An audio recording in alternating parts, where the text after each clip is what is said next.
So the other question that I received from someone this week was, how can I start developing my psychic or mediumship abilities? This is such a beautiful and important question. And I'm asked this all the time. How do I begin developing my spiritual gifts? How do I open up my intuition or become a medium? And my answer always begins with this: everything starts and ends with you. And it's not about jumping straight into mediumship or doing readings for others. It starts by building a relationship with your own energy and your own soul, and that's the foundation. So if I was to say, I'm going to give you a couple of things you can do to really start developing your spiritual gifts. Like, number one would be to know your own energy before you connect with spirit, before you read for others, if you are planning to, because not everyone who's listening or watching it is going to do it. You need to know what it feels like to be you. What does your energy feel like when you're grounded? What happens when you're anxious or drained? How do you respond to people, places, situations? And when you walk into a room, what changes in your body? Because this is crucial. Because when you know your own energy, you will be able to notice when something new enters, a thought, a feeling, a vibration that's not yours. And that's how you begin to recognize spirit. And with time, you will be able to learn based on the vibration whether you're connecting with your loved ones, angels, or guides. But I always recommend at the beginning, and not even at the beginning, always to keep a journal, to track your energy, your emotions, and your intuitive nudges. And you can even ask, was this mine? Did I feel something that wasn't explained logically? Did I sense something around? And keep an eye on that. Then number two, what can you do to start developing your psychic or mediumship abilities is to ground yourself. So I'm covering the basics, but sometimes the basics are the most important. You are the channel, and to be a clear channel, you need to be rooted. So develop a grounding practice every day or before any spiritual work. Breathe deeply into your body. Visualize roots growing down from your feet into the earth, and imagine light pouring in from above, clearing your field. And move your body to anchor into the present moment. Because without grounding, you're reading through static. With grounding, everything becomes clearer and safer. So once you've grounded yourself, once you've learned how to recognize what belongs to you, once you really know your thoughts and your energy, then the next step would be to connect with your spirit team. And you don't need to be a professional psychic medium to connect with your spirit team. Start building a relationship with your angels, spirit guides, and your loved ones in spirit. Just invite them in. Speak to them out loud, write them letters, ask for signs, keep track of the synchronicities that show up, any signs and symbols that they do send you, because over time, this becomes a two-way relationship. And it's just like any friendship. The more you open, the more they can respond, and have fun with that. And then two other steps. Develop, of course, your intuitive senses. I talked today about the clairs, because spirit doesn't speak in words. Of course, they use words when they use the clair audience, but there's so many other ways spirit world communicates. So spirit communicates through energy, and that energy comes through the intuitive senses that we call clairs. And I'm going to do a recap as well for anyone who's just joined right now. So when I do readings and when you will be connecting with your loved ones, it's so important to be aware and open of various ways that the spirit world can communicate with you. So they can use clairvoyance. You might see images, symbols, colors, or visions in your mind's eye or externally. Then clairaudience. You might hear words, names, phrases, or even songs in your inner ear. Clairsentience.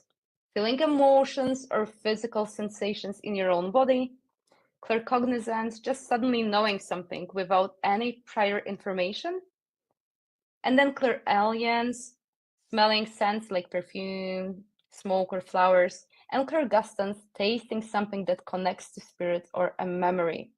So know that spirit doesn't choose randomly, they choose the clearest channel available in that moment. And to develop your clair, spend a week at a time, maybe focusing on just one. And the more you become aware, then drop a need of concentrating on them at all, and just allow the spirit world to communicate with you and use any clairs they would like to. Do not control the spirit world. Just notice what comes through, write it all down. Even the tiniest impressions matter because they're building your vocabulary with spirit. And I truly believe that sometimes like the smallest, tiniest messages are sometimes the ones that open the hearts of our clients the most or allow you to heal your grief. So be open even to the whispers from the spirit world. Erica, I think one of the most challenging things it was for me was to learn to quiet my mind, to hear my guides, and quell the doubt that creeps in. Thank you for sharing that. That's why I truly believe like it's the most important thing to start with yourself, protecting your energy, getting to know your energy, grounding, but then of course quieting our mind, spending time in nature, allowing to become that clear vessel and not attaching awareness and attention to any particular thought. And the minute you do it, the minute like you preempt everything out of your mind, this is where all of those messages can come with so much more ease. But be really gentle with yourself, and it takes practice, like with anything. Set that sacred intention every time, whether you're meditating, journaling, pulling cards, or trying to connect with spirit. Always set an intention. Let everything, I'll give you an example. Let everything that comes through be for the highest good. Let me receive it with love, integrity, and clarity, and make sure that I'm able to hear and receive it clearly so I don't doubt myself. Like, tell the spirit world what is it that you need help with. And by doing it, you protect your energy, you tell the spirit you're serious, and you invite only the energies that are aligned and supportive, and you allow the spirit world to help you to develop your abilities.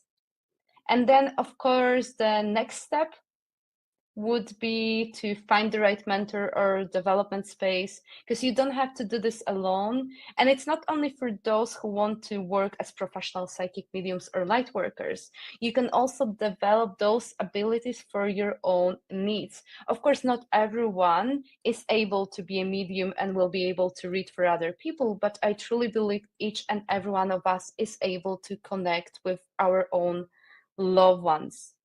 Do you think we can all develop all clairs? Yes, I believe so. We can all strengthen and we can all develop and we can all concentrate. I do.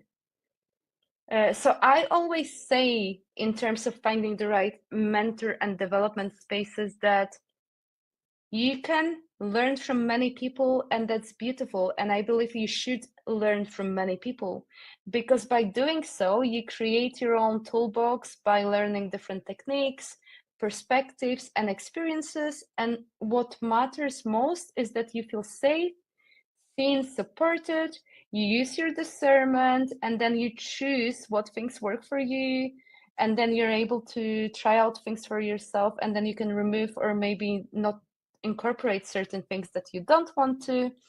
And if you are part of a circle or a trusted mentor or a structured course, I would encourage you to find someone who resonates with you, who works ethically, and who encourages you to, first of all, to be yourself, who encourages you to shine your light, and someone who encourages your own spiritual authority. And some of you might know that I have, for instance, a psychic mediumship foundation course where I guide students through all of this, from grounding to clairs to mediumship blending in a clear and safe way. And then I also offer one-to-one mentorship for those seeking deeper support. That's what my spirit guides told me to let you know as well, because you never know who is going to watch that live, and maybe what I'm sharing might resonate with someone who needs a little bit of support from me. But the truth is, you can always start with yourself and know that you don't need a title to connect with your loved ones or trust your intuition. You don't need another degree, certificate. Just start doing it on your own. And finally, be patient and kind with yourself. This is a path of devotion and not instant gratification, and some days will feel magical, others will feel flat. But every moment you spend with your soul, every time you pause to breathe and listen, you're opening the channel more and more.